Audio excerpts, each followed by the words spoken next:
Hey there, y'all, and welcome to Tune Your String.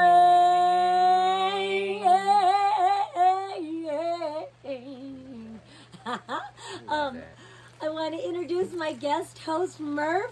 Yay, Merf! I am Fairlight and Moriah, and of course, we have a guest host today also. You can't see her, but Frankie. she's down there. She'll probably come get in the camera a little bit. And so Merf is going to start doing this with me. And we had started, and then the rain was like, why don't we get a little bit cozier? So now we're all cozy. It's a beautiful fall. Now it's fall evening in Candler, So gorgeous today. North Carolina. It's so beautiful. The leaves are changing. Man. It was 69. Oh, we had sunshine and we had sunshine. We had a breeze. It was beautiful. I was sitting out here with my little lap blanket, having my little coffee in this morning. That's so nice. It was Hell so yeah. good. And of course, Frankie hanging out with me because Hanging out. It's side so by beautiful. side. That's her. And then, of course, I have to laugh because when we tried this before, I was like explaining that tune your string is kind of like this is a soul attunement, you know, but that's exactly what it is. It's a soul attunement, and just like a guitar string can get out of tune, you got to tune yourself and come back into resonance with your most authentic expression. And then I was saying that we were like the wild stallions meets, and they were trying to decide what this. But then you said 69, dude. We're the potato stallions. We're the potato stallions. Woo! I'm cool with that. I love potatoes, man. That's a couch potato, meat stallion. Like, I mean, you're more active than I am. Well, but only when I have to be. I just mean like trails and things. I'm just like, I want my Game Boy and watch my stories. I do like the trails. Although, like today, I was like, I got up at 6:30. I'm like, I'm gonna go hiking, and I was a couch potato. I kind of think I'm a bear because now that it's getting colder, I just want to eat. I think that's fatten natural up for the winter. And, I think that's natural for us. Like in like toward the colder days, you know, like our instincts. It's like, okay, well, you know, veg and right. Get a little more plump, you know, for the cold season. You gotta keep yourself warm. Right. Somebody does. Yeah. All right. Might as well be ourselves. You could get a Frankie. Yeah, I have a Zuli actually. That's right. And Yeah, my kitty would not ever allow a Frankie, unfortunately. No. She's kind of an asshole. That's a cat. Only not kind of. Yeah.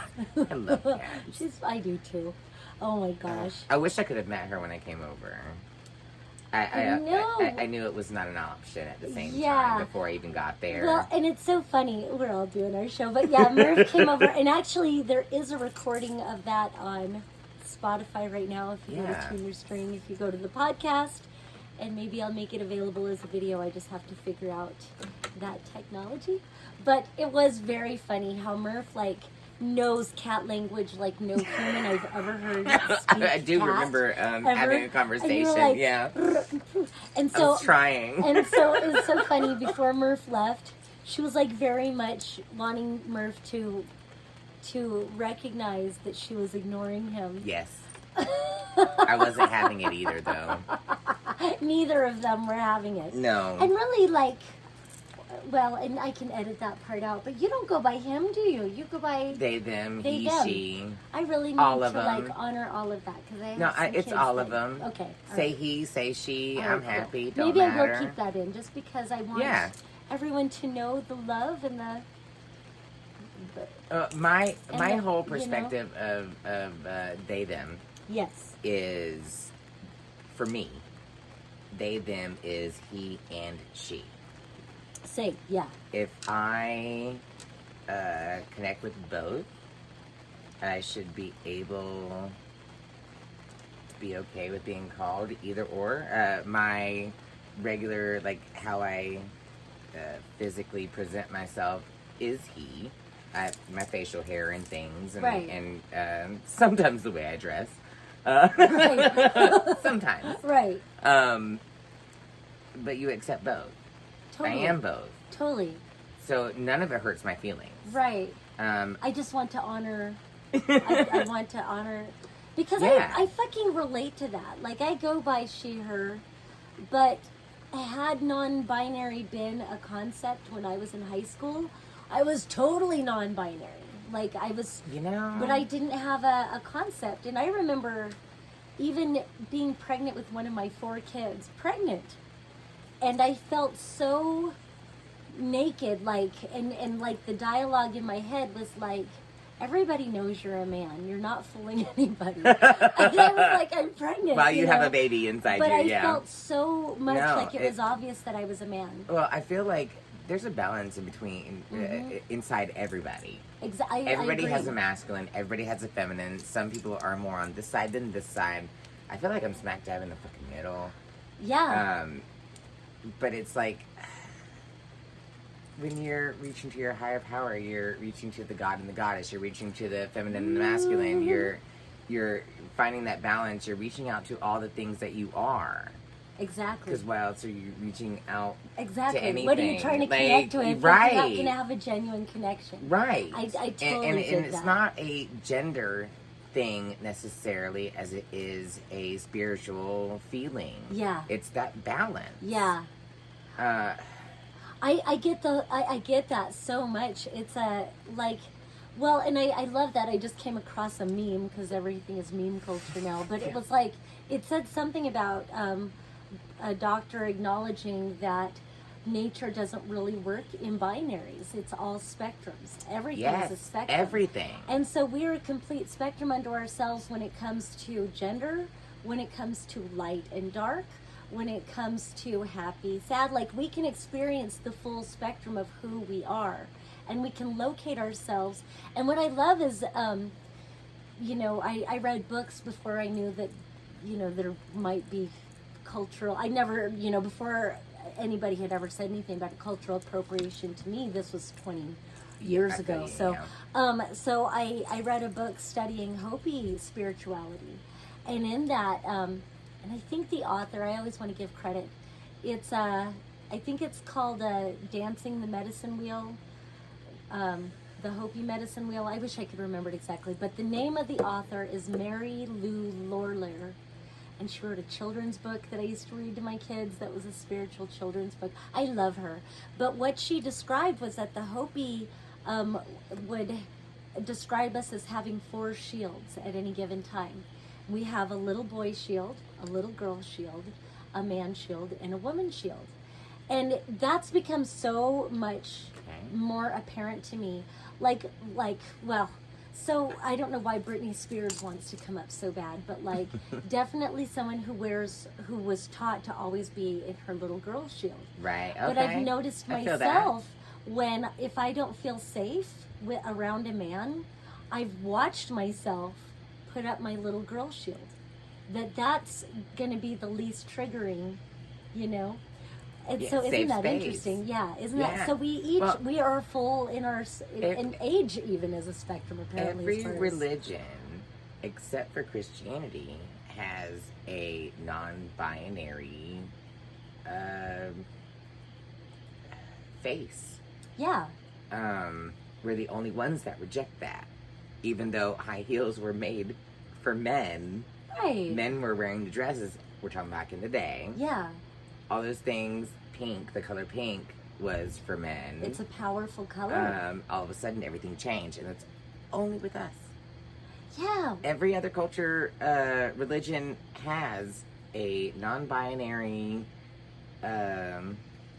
being that was celebrated. And Miss Ma'am, you're going to knock our camera down. Hopefully Frankie, the camera Frank, doesn't. Yeah. Frank. Oh. It's gonna happen. Hi, folks. No, right. Frank? I'm going to leave this in too. I'll edit it out if I have to, but... I want to let her go inside. All right. Aww.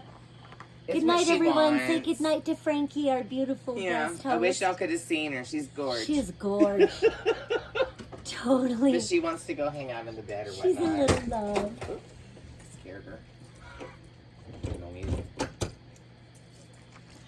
She's like, what is all this going on? Yeah. Yeah, she hung out as long as she could. So can I share with you going into that whole deity thing and the whole Christian thing? Because, I'm a channel, and I've been, it's so funny. So we both work at, might as well give a little plug to our work. Might as well. We both work at Instant Karma Asheville. So Instant Karma, downtown on Lexington Avenue, North Lexington. North Lexington, 36 North Lexington That's Avenue. the one. Yeah. You can come in and get really cool fucking swag. Like tapestries, ponchos, candles, clothes. Oh gosh, we have everything. Crystals, jewelry. Crystals. Oh my god. Grateful Dead. We have a whole Grateful Dead section. Fucking kind of great. We are the one-stop hippie shop. We are kind of a deadhead station. Yeah. And they're known as the one-stop hippie shop. Yes. And I am their full-time palm and tarot reader. I also do astrology, but mostly we do the palm and tarot because astrology I really like to take days to Yeah. But there's a lot going on in there. But yeah, there's a lot going on. There is a lot going on. Yeah. And it moves fast, and sometimes the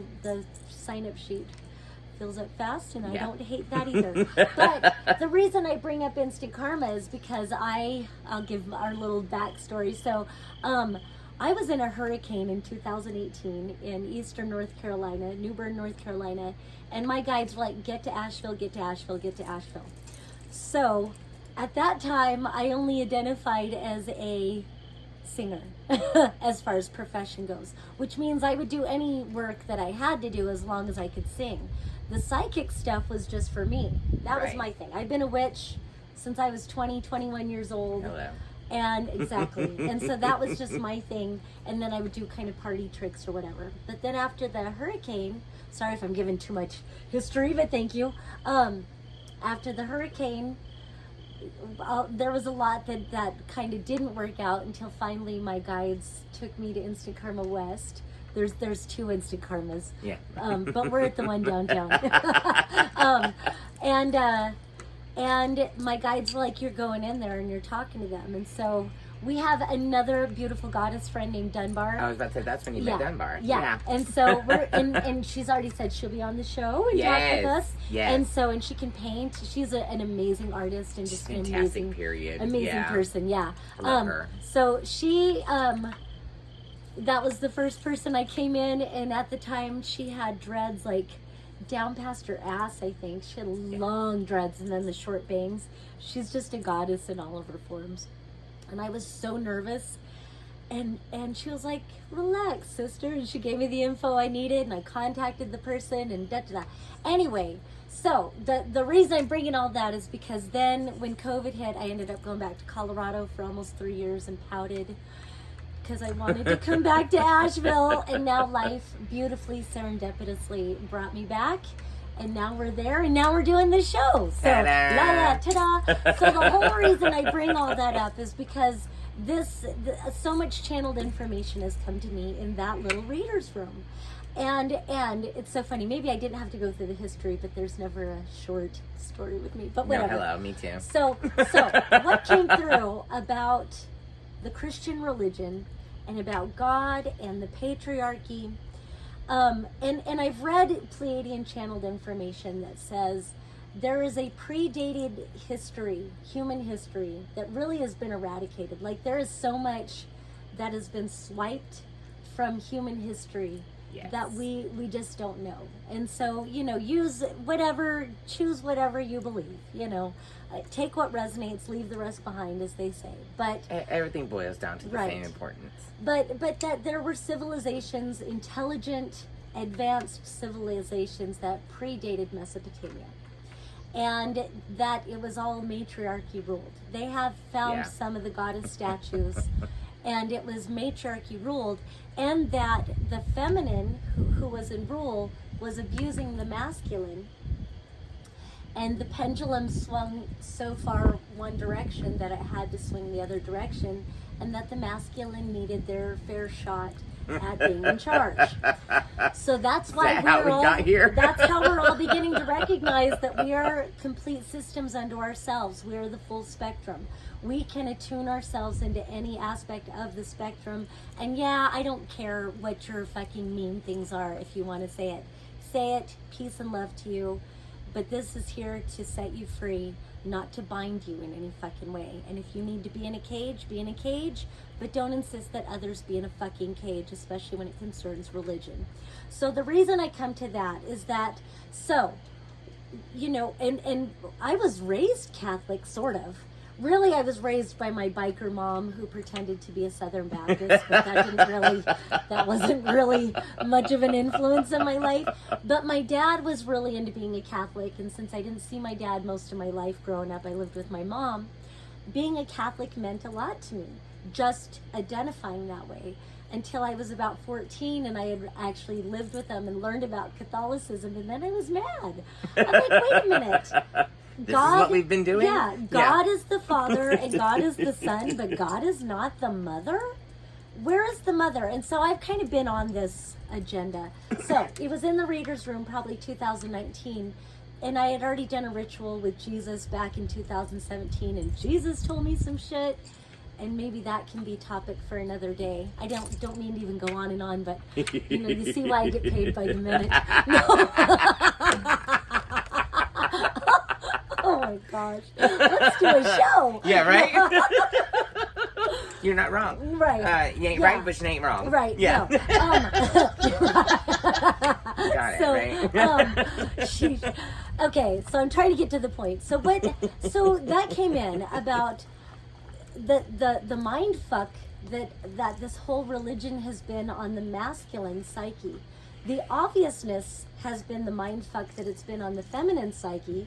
Obviously, you know, God is the Father, God is the Son. It's all patriarchy. It's all this masculine. The feminine is nothing but a vessel. So that's the obvious harm done to the feminine, is that we're not equal. Well, and you can't have one without the other, period. Well, exactly. Like, none of it works without anybody. No, exactly. Well, so, and I'm trying to go into the, you know, the mind fuck. So just identifying for the feminine really quick, that the feminine is just a vessel for the Father. And so on the one hand, that's why judges will excuse rape. Because it's just a woman. Yeah. We don't want to ruin his life over a woman. And then we can get into deeper rabbit holes about control of the womb. But ultimately, we'll just leave it there. Trying to do that. About the feminine is a vessel. So I know that's all these topics. No, I've got a whole same story on this. So it just happened anyway. Yeah. I want to hear that. So let me finish this, and then we can come back to that. Probably not. Yeah. Okay. If not, we'll come back to it another day. Yeah, it's the same. So, but the mind fuck on the masculine has been the Father is God, and so that's been this greater archetype. The Father is God. So here's where we got codependency from. You show Father you love him by fearing him and obeying him. He shows you he doesn't love you by keeping you out of hell. It's such a mindfuck. And so yes, then we go deeper into it. And so it's all put on the Father. It's all on the Father. So any masculine that would come into the role of Father, he's got it in his mind. It's all up to him. Not only is his family's earthly survival up to him, but his family's eternal survival is up to him. He doesn't have a partner. Yeah, but it's also never his fault. Well, no, but and so I'm just going into why it's a fucked up mind fuck. So he's told that, you know, he doesn't have a partner, really. She's barely more than a child herself. So it's all on him. And so what's in his mind is that I show them I love them by teaching them to fear and obey God. And they show me they love me by fearing and obeying me and God. And so look at how the psyche has evolved since then. And look at how lost men are. And look at how angry so many men are. Because people are not fearing and obeying. And they failed. Man. They fucking failed. They're in such a tizzy now because women don't need them. Nobody's fearing them and nobody's obeying them. So what that tells them is they're nobody no loves good. you. Yes. Yeah. They don't love you because they don't fear you and obey and then you. they get angry. And then they get angry. It does not help anything. And it's like, and that has nothing to do with connection to spirit. No. Or with each other for that Or with matter. each other for that fucking matter. We're not in that state of mind anymore. We're pretty past that now. Men are upset that women are making more money now. And depending on, Right. what career they're in, because obviously women are still paid less in the same job as a man. Right. It is what it is. Yeah. But women are way more independent. And, like, there was a whole study. Awesome. So there was a study.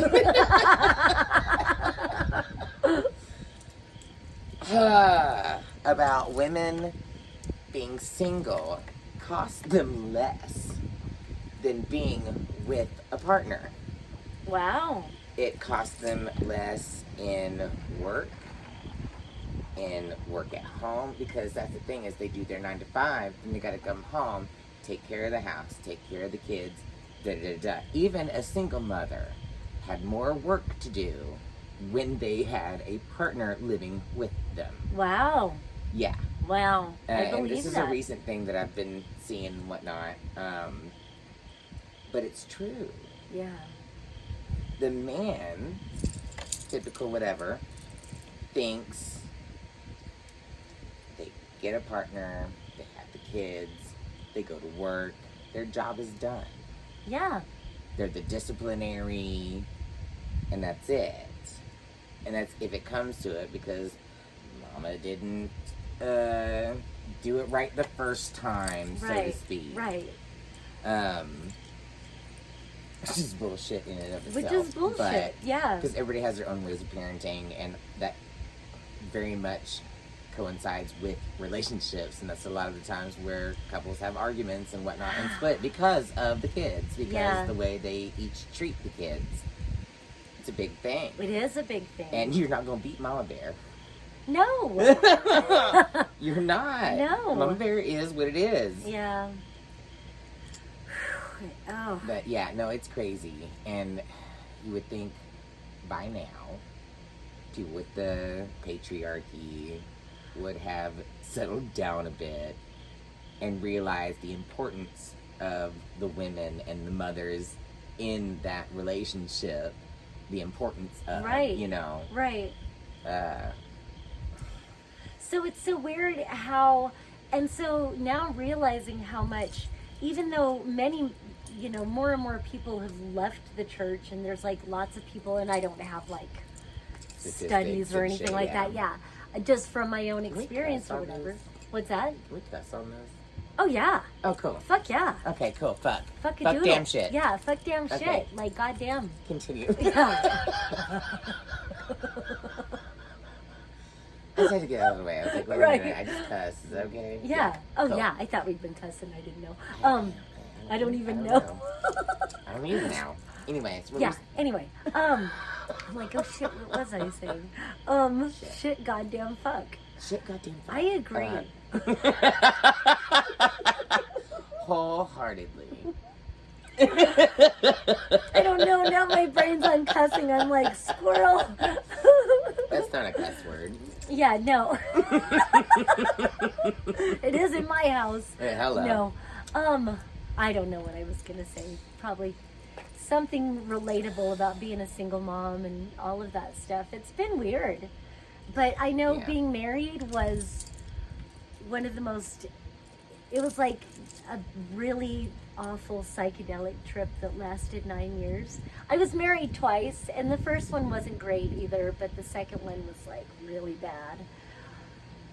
And I know I wasn't mama, like the way I The did way you not, should have been. the way it should have. The way Yeah. you should have been treated to me. Yeah. Yeah. It was all just it was weird, and I'm not a great housewife either. I wanted to be out singing and doing whatever, so whatever, but exactly. Speaking of singing.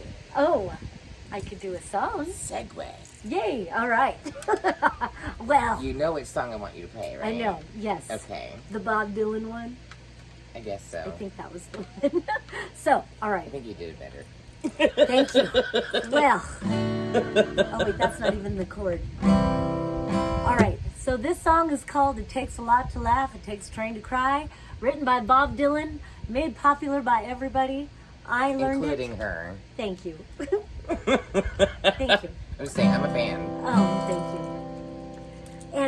And I thank you. And this goes out to my Joe King, who was my musical husband for, not was, like we'll always be musically married, and it's going on 20 years next year. But he's in Colorado and he's old, so. But I learned this for Teddy. He's only 80. He's not that old. But I learned this from my friend Teddy Galloway, who's also old, but not nearly as old as Joe King. So, no, I'm kidding. No, I'm kidding. Not to be confused with Tiger King. Right.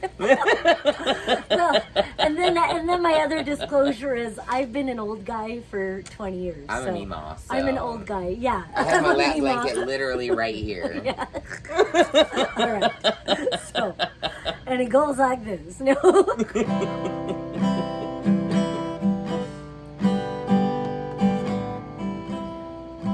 There's fancy things I want to do when I get better at guitar, but whatever. We'll just see if I get through these chords. You know what you're doing. I smile. It works. It works. Ooh, yeah, yeah. Ride on a mail train, baby. I can't buy a thrill.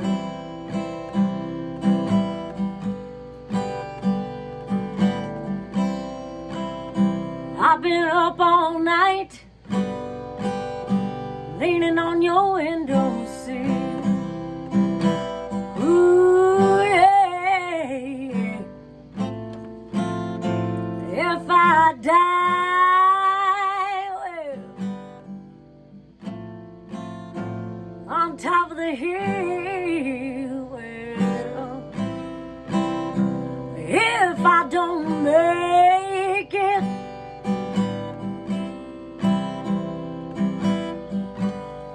you know my baby will. Yeah.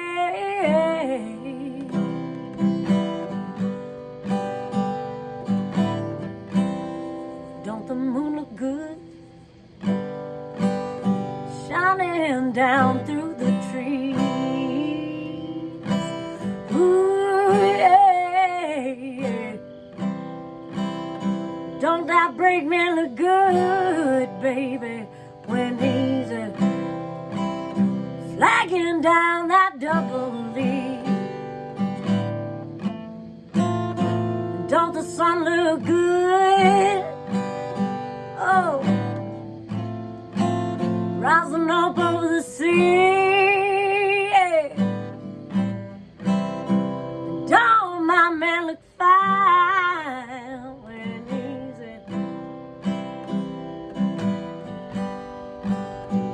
coming on after me?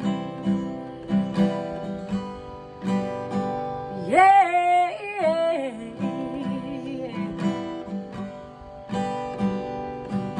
So if I were a guitar soloist, that's what I'd be doing right now. Is that what you inserted?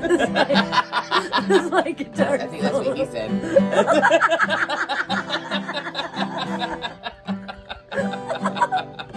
All right, I was gonna try to get more fancy, but I don't think I can get it together. I did it.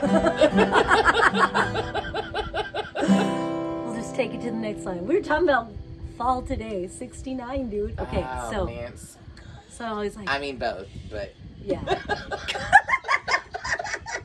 such a pretty day today, though. Such a pretty day. It's a great evening too, or I guess it's night now. I don't think it's evening anymore, but. It's like 4 in the morning. Yeah. No, crickets. No, I think it's like maybe 9:30. It's probably 9:30. It's like 9:30. Yeah. Okay. Yeah. So I just wanted to get 9:32. That was Yeah. impressive. I would look, but my phone was Yeah, All right. I'll So I do have this to last find line. inside. And we should pretty good about protecting the time. I believe it. It's 9:32 in the Appalachian Probably like Mountains. 9:36 Yeah. now. All right. Winter time's coming, baby. Windows are filled with frogs. That's about the funnest time I've ever done that song. I went to tell everybody, but I I could not get across. I wanna be your lover, baby. I don't wanna be your boss. Oh. Don't say I didn't warn you. Yeah, when your train gets lost. Oh, that's the part where I'm like, I like to be a slut on stage, so I want to go. I'll do that part again. Don't say I didn't warn you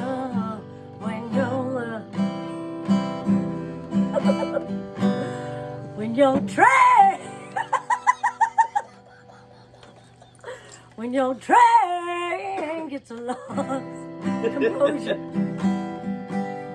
I won't do that in an open mic. Get lost. There's only a couple of places it can go. Right.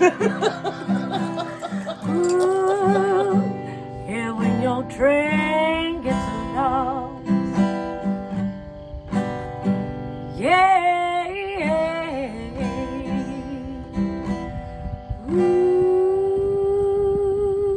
Ooh. Yeah. Thank you. Ah, I love Let's it. cheers our flavored water. Yes, cheers. Yeah. La la la la la. Thank you so much. Would you like me to top you off? Sure. Thank you. Here you are. Thank you so much. I appreciate you. Oh, thanks. Now I know we just started right off the bat with great topics. We had like planned what we were going to talk about. Did we? And now I'm like trying to remember like what were we going to talk about? We just dived right in. All I remember is wild stallions, but we covered that. We did cover that, right? We did. Or was that before the phone fell down the first time? I don't remember. We're potato stallions. We're potato stallions. If we haven't covered that yet, yeah. That is so silly. God, there was something I wanted to talk about though. I was gonna pull out cards, but I don't think we even need to today. We could talk about. I'm curious. Okay, well, cool. I'm sure the audience is curious. Wait, twist my if arm. If you're curious, clap your hands. Right. Here, twist my arm. Ouch. Okay, I'll pull some cards. Such silliness. All right, I'm gonna put my guitar down for a second. Yeah. La la la la la. Tell a joke, Merv. Knock knock. Who's there? Banana. Banana who? Knock knock. Who's there? Banana. Banana who? Knock knock. Who's there? Orange. Orange who? Aren't you glad I didn't say banana? Oh my Waka gosh. waka waka. Waka, You waka. walked right in. You don't know that one? No, I do. But Okay, I was gonna say. Just for humoring the show. me. All Yeah. right. All right. So this is the Light Seers deck, which I love so pretty. much, and I love that the bottom of the deck is the High Priestess. I Hello. didn't have it stacked, Hey, friend. but I think that was just where it left off before I packed them today. So That's all right. I like her. I love starting off with the High Priestess. Sometimes, like when I do readings, I'll let them give me like a little cheat thing to show off with. I don't know why I said show off with, because then there's this Three of Cups, and so start the show off with or something. I don't know. I love that it's friends and they're looking at the Pleiades. I was just thinking friends. Yeah. That's Three of Cups. It's usually celebrating with friends, and you see that they are looking at the Pleiades. I don't know. Do you have a strong connection to the Pleiades? I don't know the Pleiades. I know the name. Oh. But I'm horrible when it comes to the stars and things. Yeah. I have that app on my phone where you can like look around and see the planets and Oh, stuff. nice. And the constellations and things. But I just it's have fun. always loved. Gosh, we got the Justice card. I need to shuffle them good while we talk. So the Pleiades. It's so funny. Me and all my darn stories. I don't need to go into every single story. I love your stories. Okay, well, I've got tangent stories, so sometimes it's like, remember to stay on the one. So we're talking about the Pleiades. So Yes. after I had an experience that revealed to me that I'm a witch, And it doesn't mean that I wasn't already learning, but something definitely showed itself. Yeah. Yeah. But I was gifted, my first deck ever was not a tarot deck, it was an oracle deck, and it was called Gifts from the Pleiades. And Okay. yeah, and so I had a strong resistance to it at first because if you can imagine that I was closed-minded at Really? I was like 19 or 20, and I worked at group homes for kids with special needs and adults with special needs. That's but cool. my main place was the kids. And it's so funny. It was my best friend Shenandoah and I ran the respite, and it was wonderful. So it's funny they had Shenandoah in Fairlight. Like Shenandoah or Shannon Doherty? Shenandoah. Yeah. From No, Charmed. he was, no. Although it's close. But no, and he went by Doa. He was a 6'4". Oh, that's cool. Doa's a good nickname. Yeah, he was a 6'4", beautiful, divine friend of mine. That's cool. Cosmic lover, Sadly, he crossed over. He's only a year older than me, but he died right after I moved to Asheville the first time. Wow. So, but then I just happened to go see Warren Haynes that night.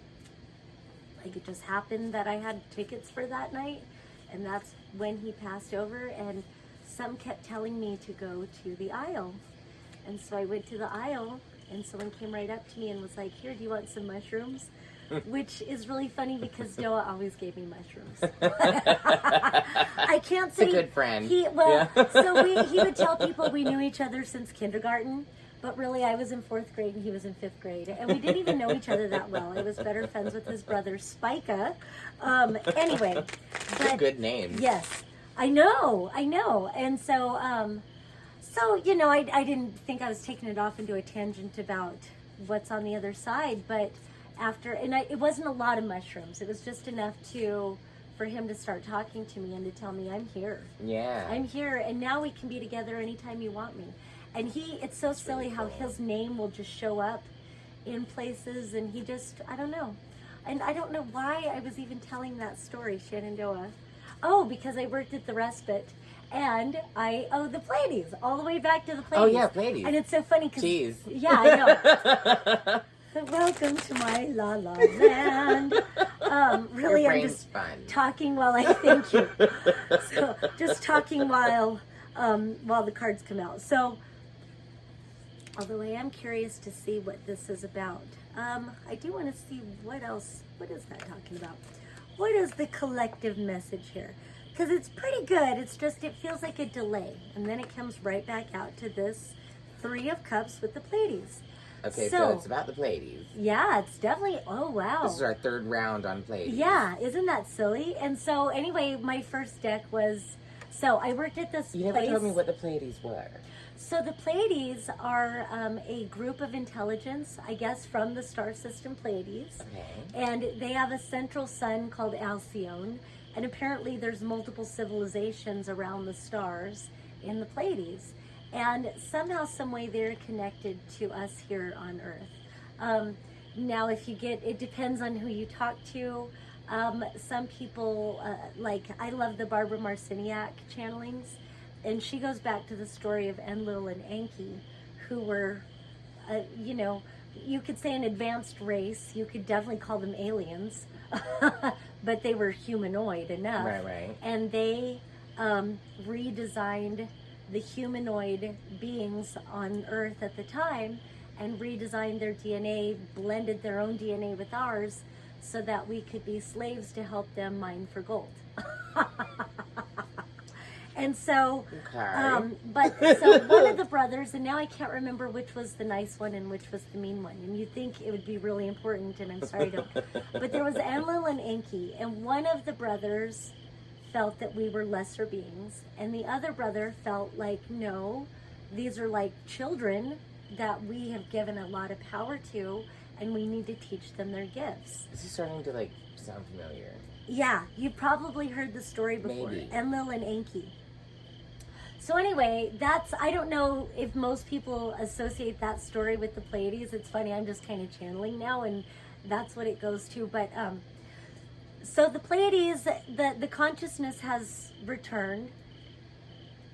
In my experience, I definitely have a Pleiadian consciousness. I have never, ever, ever Who's that? been someone. This is the Queen of Wands. I have never, ever been able to connect with like time. It's always been a struggle for me. I've always been told how slow I am. Yeah, Merf knows because we work. Well. And I was like, I'm on my way. I can vouch for you on that for sure. Yeah. But I'm also a procrastinator too. Yeah. And I don't know if that's a Capricorn thing. It's a Capricorn thing, but it's also I hate being late. yeah. I need to be on time, but at the same time, I love to procrastinate. Well, I don't even mean to. Like, I'll feel like I'll have plenty of time. Like this morning, I was up at 6:30. Oh, wow. I started getting ready in a timely manner. I had plenty of time, and somehow I was still late. And I didn't even mean to. Like, I was ready. Huh? For 1 o'clock? I know, when I set it back, I need to trick my brain. Well, and what's so funny is that, so Joe King, my musical... What is your morning regimen? I don't know. I don't have one.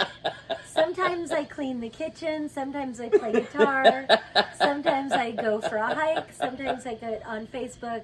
Sometimes I pay bills. Like, I don't have a routine, and I guess that's something I need. But anyway. No, I love it. But I think ultimately it's that I don't easily conform to structure at all. Although I did well in school, and I was an obedient kind of child, I guess, until I realized I didn't have to be.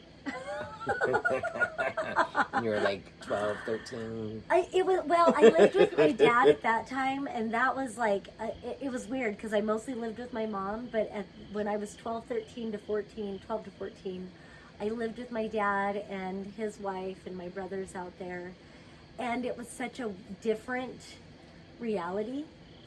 So that's so funny. I don't know, but so my mom and my stepdad, we were poor, and they were bikers, and so I was used to like bikers, and I was used to that's like the whole life, lifestyle. It was just a whole thing, and we didn't have a lot of money for stuff.